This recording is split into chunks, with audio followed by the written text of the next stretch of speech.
Hi, welcome to my linear algebra class. This is Dr. Rob Sen, University of North Georgia, and I'm really pretty excited about what we're doing here. Let me just quickly show you that we're going to use this online textbook. And yeah, the front page has this seizure-inducing graphics, but don't let that fool you. It's a really good book. I'll talk about that in a second. We're going to be using Matlab, which is a programming language that is specifically built to work with matrices, Matrix Laboratory, Matlab. So there's an online version, and we'll talk about that. There's also a desktop version. Finally, I'm building a Jupyter book that will help you learn how to use it. For example, right now, it shows you some links to get to Matlab Online. Also, I will be creating content to let you see how to use the various tools from the textbook, but do it in a MATLAB way. You might be asking yourself, well, why MATLAB? Why does he want me to use this software to learn mathematics? Well, because a lot of this course will become a lot easier if we can use the computer. For example, row operations are meant to solve this linear system, and you'll learn more about that in the very first section.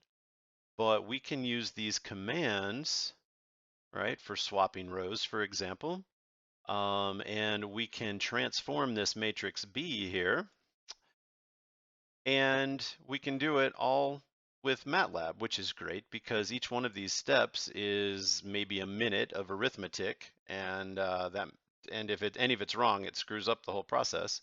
So we can let MATLAB do the arithmetic while we see the strategery of what we're trying to do. And yes, I did say strategery.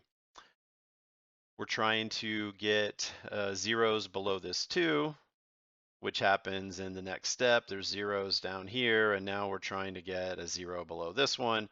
And again, yes, this will take a second to learn, but there's another advantage, right? Because I'm posting it in this way where you can actually just click on the copy button. So if I want to start with this first matrix, where did that go? I'm trying to get back to the top, right? I can click on this and copy it. And then I can go into MATLAB and I can create a new document and I can paste in. And by the way, you do have the option to click on this and get some different things. I can run. That's what I'm doing to this code block. And by the way, there is a little um, click little toggle section over here to show you where the output goes. I always like the output inline, but do what you like best. Control Enter on a Windows machine will also do the same thing. And then I'll be able to do things like I can type the transpose of A and see what that does, right? And you'll see what it does, right? It flips the matrix, kind of reflects the matrix across its main diagonal. So this is going to make MATLAB an incredibly useful tool for linear algebra. That's why the very first section in the notes I'm putting online are how to get your copy of MATLAB and give you the link to MATLAB online and show you how to go about getting the desktop version with your UNG credentials. Um, and hopefully this link works.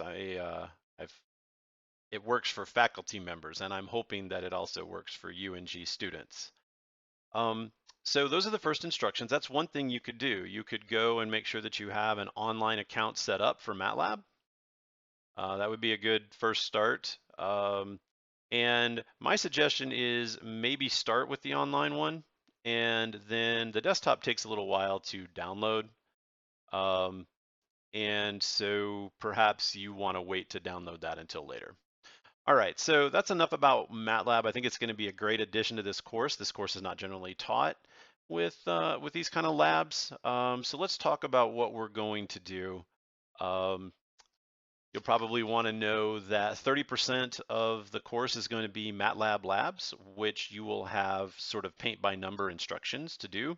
Like I was showing you, we'll be able to copy some code blocks and paste them in and then tweak them to make them work with your particular project. So that's 30% of your grade will be labs, 20% of your grade will be quizzes. Those will be in D2L. You'll have like a half an hour. There'll be a time limit of like a half an hour to take the quiz. You'll get 2 attempts at it. Um, and they will be difficult, but you will be allowed to use MATLAB or a graphing calculator to do the work. We are going to retain a technological approach to the class. Um, 30% of your grade is going to be our midterm, which will be proctored in the Respondus Lockdown browser. So that will be by hand. We do have to learn how to do some of these things by hand. And so that's what the proctored midterm is going to be. You will be allowed to use a graphing calculator, but you're going to have to show your steps and do by hand work one time this semester. The final exam is going to be a final project. It's going to be in MATLAB. And again, it'll be like a final exam. It'll have all different kinds of questions from the semester, but you will be allowed to use MATLAB to do them. And it'll be a lot more about understanding what the output is than creating the output. I currently have office hours Mondays from 1 to 3 and Wednesdays from 2 to 3, but I put in a discussion in D2L to ask you guys about when your best time is to meet, and hopefully maybe we'll be able to get some live office hours, at least get some of us together once a week. So that do that mandatory discussion as soon as you can. The mandatory discussion and the mandatory quiz will count as part of your quiz grade, which is 20% of your total average. The final thing I'll mention is how to get a hold of me. Let's use Teams, all right, because that is going to be the way you're going to get the best. You're going to get me quickest and get the best feedback.